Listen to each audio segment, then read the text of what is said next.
It's terrible that after 50 years, it is behind closed doors. The first sign was not a public announcement, a dramatic speech, or a confrontation before the royal household.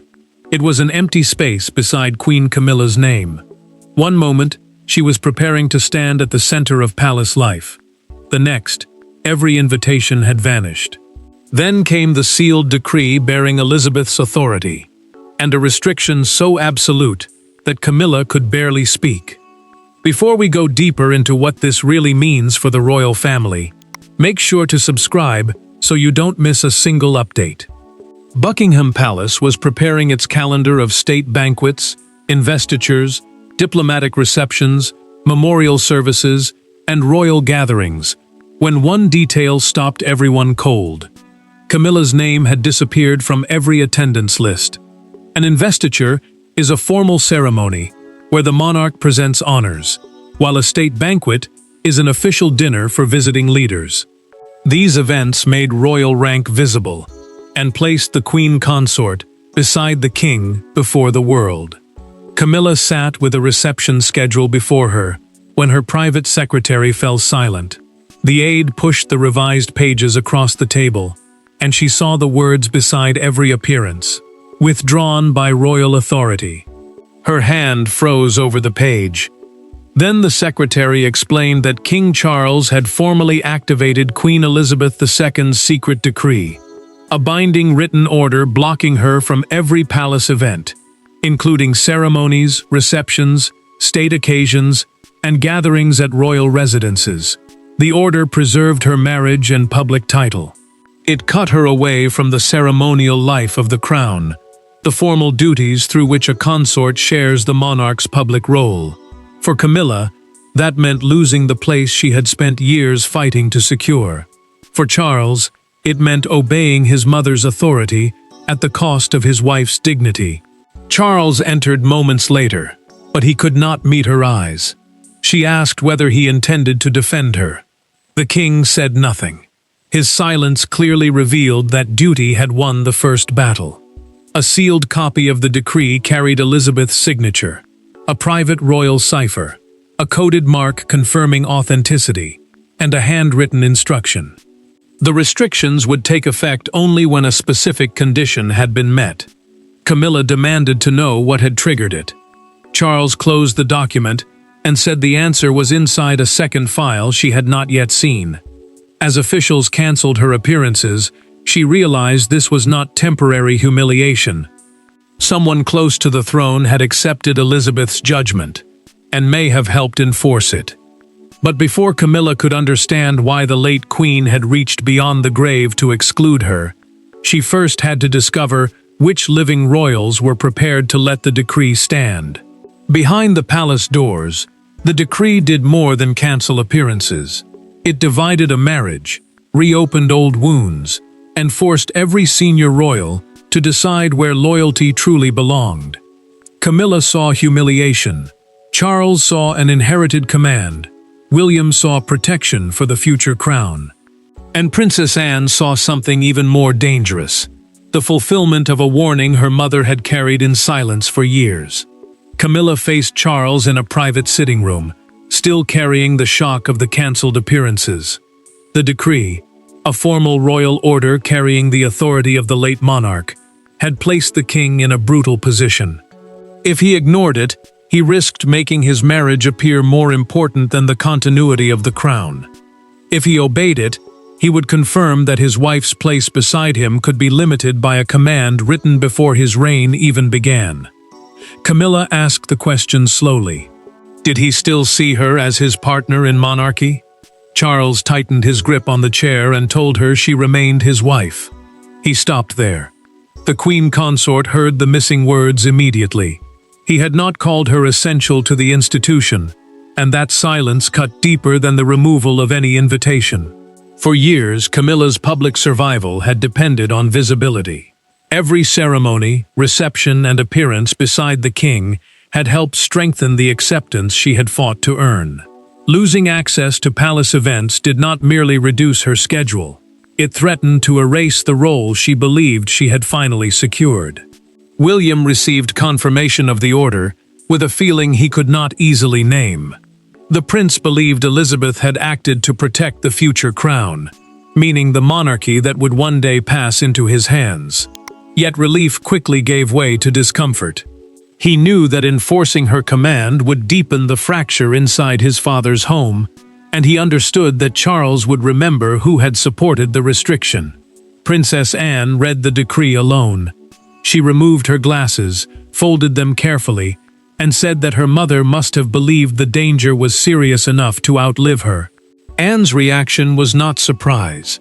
It was recognition. That recognition concealed something Charles had never fully understood. Anne had been present when Elizabeth placed the first draft inside a private archive box, a secured royal container reserved for sensitive records. The box carried instructions that it should be opened only under extraordinary circumstances.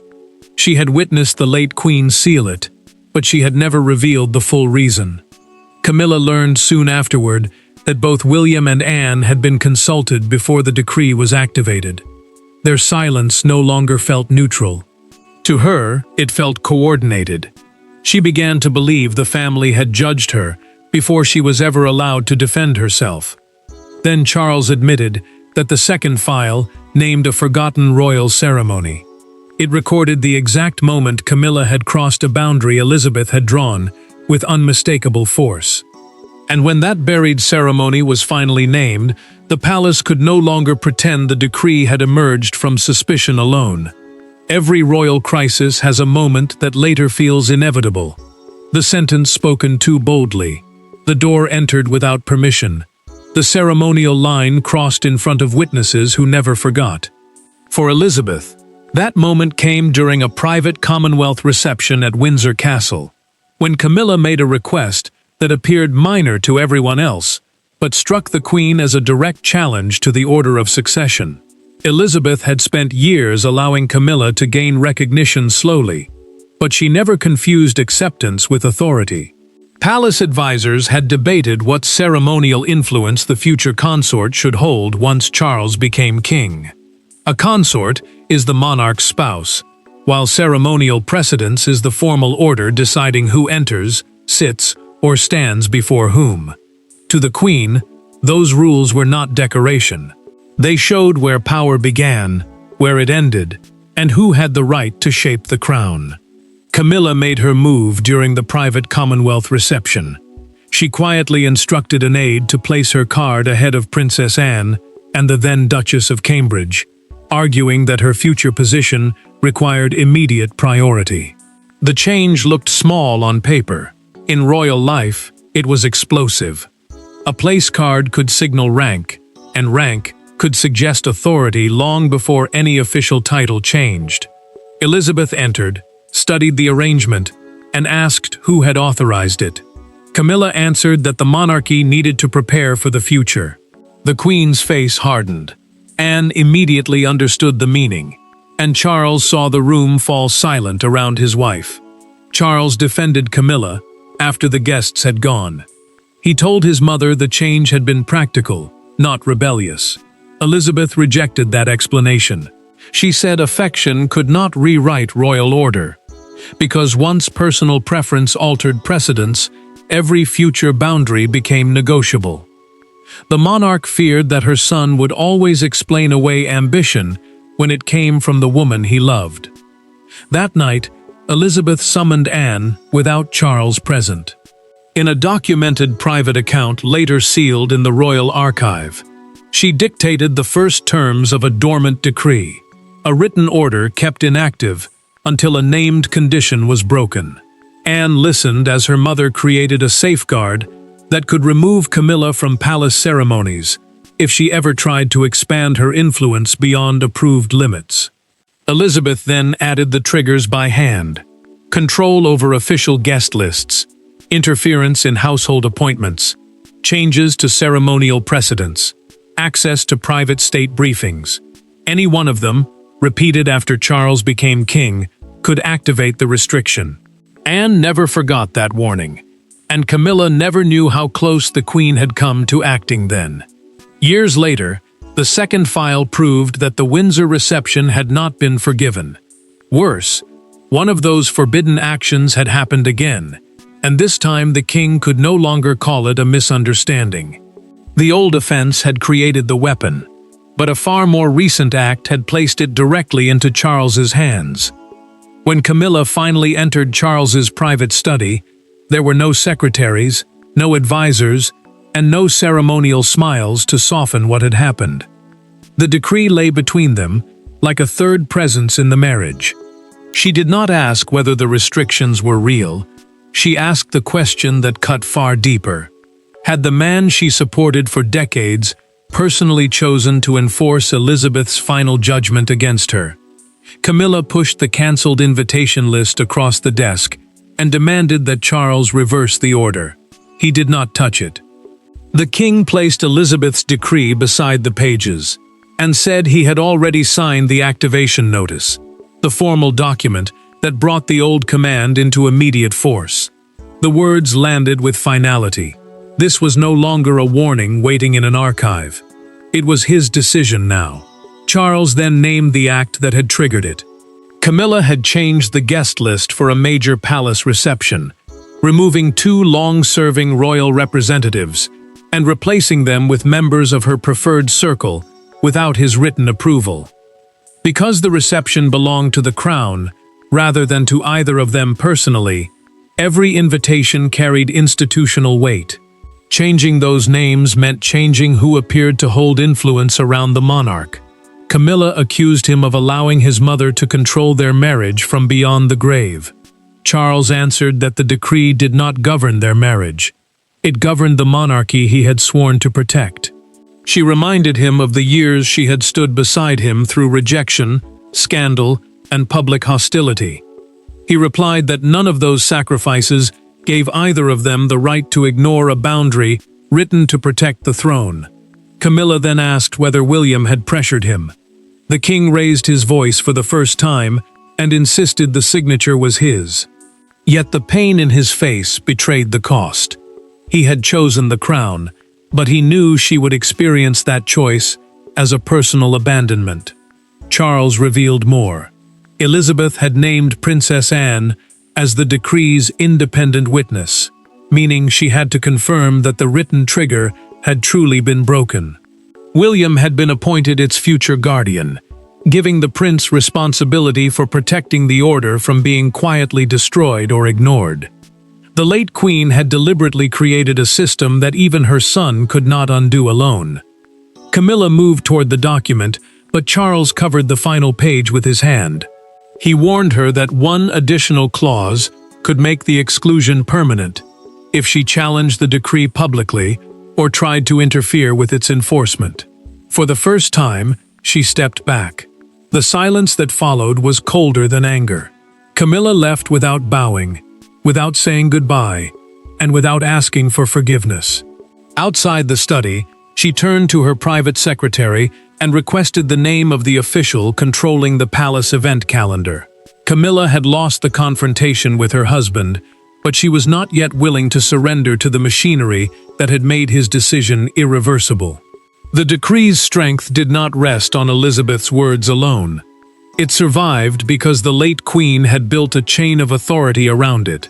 3 signatures, 3 responsibilities, and no single person powerful enough to erase the order. Camilla had believed Charles could end the humiliation with one command. Instead, she discovered that even the king had been deliberately prevented from protecting her on his own. Anne met Charles after Camilla left the study, and the silence between them carried more weight than anger. He asked whether their mother had truly understood the damage her order would cause. Princess Anne paused before answering that Elizabeth had understood the damage of doing nothing even more clearly. The independent family witness was the person chosen to confirm that the decree had been triggered fairly, not simply used as a private weapon against someone inside the family. Charles had supplied the sovereign's signature. Anne had verified that Camilla's interference matched the written condition. William had then approved enforcement as the direct heir, the person next in line to inherit the crown. 3 names now stood beneath the order, and each signature blocked the others from quietly weakening it. Charles admitted that he felt he had betrayed his wife. He had spent years promising Camilla that they would face royal pressure together. Yet his own hand had closed the palace doors against her. Anne did not comfort him with false kindness.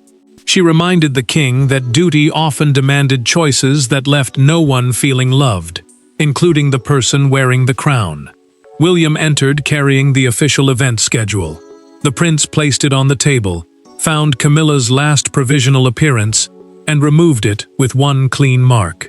A provisional appearance was an engagement listed temporarily, while final approval was still pending.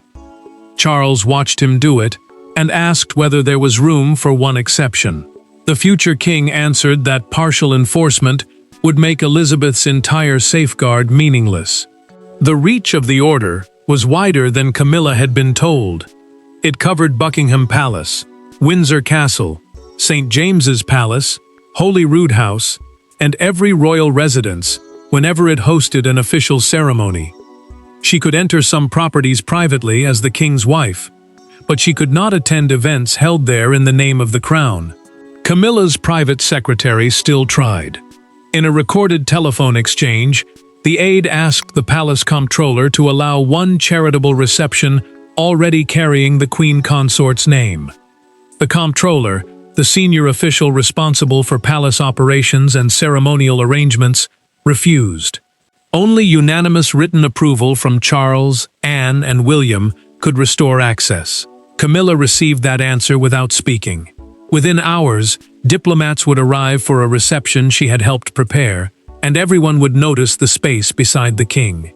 The decree had been written in secrecy, but its power was about to become visible before diplomats, courtiers, and the entire royal household. The diplomatic reception had been planned for months. Camilla's gown was prepared, her briefing notes were arranged, and her place beside Charles appeared on every early schedule. Then, less than 2 hours before the first guests arrived, a palace official entered her rooms, carrying a single-page notice. Her attendance was cancelled. Her chair had been removed. Her name would not be spoken in the receiving line. Camilla stood fully dressed, while her private secretary read the notice aloud. A diplomatic reception is a formal palace gathering, where the monarch welcomes ambassadors and foreign representatives, making every position in the room a public sign of royal authority. Staff were already changing seating plans, rewriting briefing folders, adjusting entrance times, and removing her name from the formal introductions. The order had moved faster than she had expected. Camilla did not argue. She remained still, then slowly removed the bracelet Charles had given her and placed it beside the unused speech cards. The queen consort had spent years earning the right to stand beside him at moments like this. Now the palace was not merely reducing her role, it was showing the entire household that her ceremonial place could disappear in a single afternoon. Charles answered when she called, but his voice was strained. She asked him to come upstairs before the reception began. The king said he could not leave the receiving line, the formal sequence in which royal hosts greet each arriving guest. Camilla heard the first cars arriving below and understood the cruelty of the moment. She remained inside the same palace where she was forbidden to appear in an official capacity. Charles felt the absence as soon as the doors opened. He noticed the empty space where she should have stood, tightened his hand around the program, and moved forward alone. Anne watched him closely. She knew the signature had protected Elizabeth's decree, but she also saw what it had cost her brother. A senior courtier then uncovered something troubling. Camilla had already sent private written assurances to several guests, stating that she still intended to attend.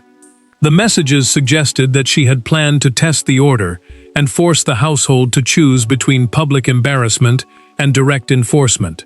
Security officers received their answer in writing.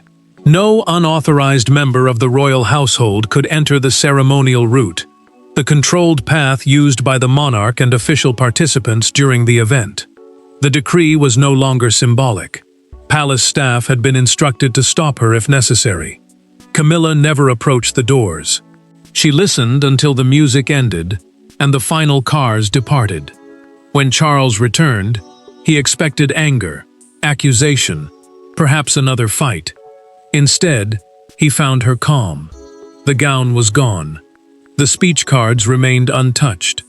She looked at him and said she had a proposal, one that could save their marriage or end her palace role forever. Humiliation had stripped away Camilla's fury, and what remained was a colder decision that neither Charles nor Elizabeth's decree had anticipated. There was no council table between them now, no sealed file, and no royal official waiting to record the outcome. Charles and Camilla sat alone while the palace settled into silence. For the first time since the decree was activated, neither spoke as monarch nor consort. They spoke as two people forced to confront whether love could survive when one person's presence had become a danger to the other's duty. Camilla understood what would happen if she fought publicly. The permanent exclusion clause, a condition that could turn the temporary restriction into a lasting ban, would activate, forcing Charles into an even deeper constitutional crisis. He would have to choose between defending his wife and obeying the safeguards protecting the crown. This time, the damage would not remain behind closed doors. Charles faced an equally brutal truth. He could not secretly overturn the order without betraying Anne, William, Elizabeth's documented wishes, and his own promise to place the monarchy above personal desire. The king had already signed his name once. Erasing that choice in private would make every future royal command look negotiable. Camilla finally broke the silence. She told him she would not challenge the restrictions. She asked for no reversal, no public defense, and no secret exception. She wanted only one thing, for him to admit that signing the activation notice had hurt him too. Charles reached for her hand. He confessed that the moment had felt like closing a door on part of his own life. The monarch had protected the institution, but the husband had watched the woman beside him become isolated because of his decision. Camilla heard the pain she had been demanding since the decree first appeared. She told him she could survive losing ceremonies more easily than losing his trust. Charles answered that trust could be rebuilt, but only if she stopped treating palace authority as proof of personal worth. Standing beside the sovereign did not mean controlling the crown, and love could not be used to erase that difference. Camilla then admitted what she had refused to say before. Changing the guest list had been an attempt to prove she could shape the institution, rather than simply support it. Her confession finally named the ambition Elizabeth had feared. Charles revealed that the restrictions could be reviewed after 12 months. The condition was strict. Camilla had to withdraw voluntarily from household decisions and avoid influencing official events. A private undertaking, meaning a written personal promise, was placed before her. Camilla signed away control over ceremonial schedules, staff appointments, and institutional guest lists. Charles added his signature beneath hers, not as king, but as witness. Their marriage had not been restored completely, yet it had survived the night. By morning, however, the public would see only her disappearance. Inside the palace, a fragile peace had been reached, but beyond its gates, Camilla's empty chair was already becoming the image that defined the crisis. By sunrise, the secret decree was no longer a private royal matter. Britain had seen the photographs, studied the empty spaces, and noticed that every palace statement avoided one name. The absence became louder than any announcement. Then, a newspaper printed the image that captured the entire crisis. Charles beneath the palace lights, Anne at his side, and Camilla's vacant chair waiting behind them. Broadcasters connected Camilla's disappearance from the diplomatic reception with sudden changes across the royal calendar. Her appearances at Windsor and St. James's Palace had vanished within hours. The royal calendar is the official schedule of ceremonies, receptions, and public duties carried out in the name of the crown. Once several engagements disappeared together, The country understood that this was not illness, delay, or private inconvenience. The palace released a controlled statement, confirming that the Queen would not attend official events, while internal ceremonial arrangements were reviewed.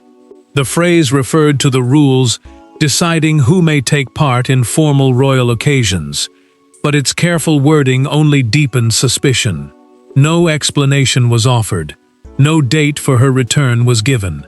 Most striking of all, Charles did not publicly defend her. The London Chronicle captured the mood with one brutal front page. A full-width photograph showed Camilla's empty gilded chair beneath the headline, "The Queen Who Could Not Enter." The image spread across television screens and phones before breakfast. In a single frame, years of acceptance appeared to collapse into absence. Charles saw the newspaper at the morning table. The king folded it once, placed it face down, and asked an aide whether Camilla had seen it. When told she had, he rose without finishing his tea. His silence revealed what no palace statement could. The public humiliation had reached their private life. Crowds gathered outside Buckingham Palace as the debate divided Britain. Some praised Elizabeth's foresight and said the late Queen had protected royal boundaries even after death. Others called the punishment cruel and deeply personal. One woman stood near the gates, holding a sign that read, "The Crown Remembers." Her message became the phrase repeated throughout the day. A television broadcaster then cited a documented palace briefing and revealed the three-signature safeguard. Charles had activated the order, Anne had verified the breach, and William had approved its enforcement. The disclosure proved this was not simply a dispute between husband and wife. The senior line of the monarchy had acted together. Camilla refused to release a defensive statement. Instead, she authorized the cancellation of her remaining palace engagements and moved her charitable work to venues outside official royal residences. Her silence changed everything. She was no longer fighting to defeat the decree. The palace had delivered its judgment, the public had delivered its reaction, and only Camilla's final response remained to determine what the decree would truly mean. In the end, Camilla did not storm the palace gates, challenge the king, or attempt to erase Elizabeth's final command. She stepped away. The woman who had spent years fighting for recognition finally accepted a boundary she could not move. That surrender did not restore her place at palace events, but it ended the deeper battle, one that had threatened Charles's reign, William's future, and the fragile peace of the monarchy itself. Camilla remained formally barred from official palace events for the 12-month review period. The review period was a fixed year in which her conduct would be observed before any restrictions could be reconsidered. She also withdrew from ceremonial planning, meaning she could no longer influence official schedules, guest lists, formal appointments, or the order in which senior royals appeared. The decree did not erase her entire life. She kept her marriage, title, private residence rights, and charitable platform.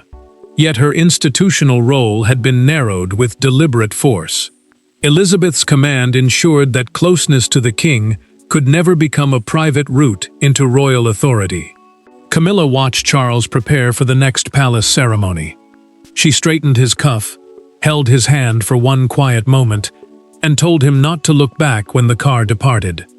The king hesitated, but she repeated the words. When he finally walked away, she closed the door herself. Charles attended without her. He carried grief because his signature had wounded the woman who had stood beside him through years of hostility. He also carried certainty. Refusing the order would have weakened the crown at the most sensitive stage of his reign, and proved that personal loyalty could overcome a binding royal safeguard. Camilla's exclusion became a reckoning, not complete defeat. By ending her struggle for ceremonial control, she protected her marriage and prevented the permanent banishment written into the decree. She had lost the public place that symbolized her rise, but she had not lost the man beside whom that rise had begun. Anne read the final undertaking and understood that her mother's safeguard had worked without destroying the family. William reached a quieter conclusion. The prince saw that defending the future monarchy did not always require victory, confrontation, or punishment. Sometimes it required restraint from everyone involved. Elizabeth's final purpose now became clear. Her decree had never been created merely to humiliate Camilla. It established one permanent boundary: no consort, marriage, private promise, or personal devotion could become greater than the sovereign institution, the enduring system of authority surrounding the crown. Charles continued his duties. Camilla rebuilt her work outside ceremonial power. The family remained changed, but it did not collapse. The late Queen's judgment stood because the woman it restricted finally accepted that standing beside the monarch did not mean owning the monarchy. And so the palace doors closed, not on Camilla's entire life, but on the ambition Elizabeth had feared, leaving the crown intact and the family forever changed. Thanks for watching. Please don't forget to like and subscribe, and we will see you in next one.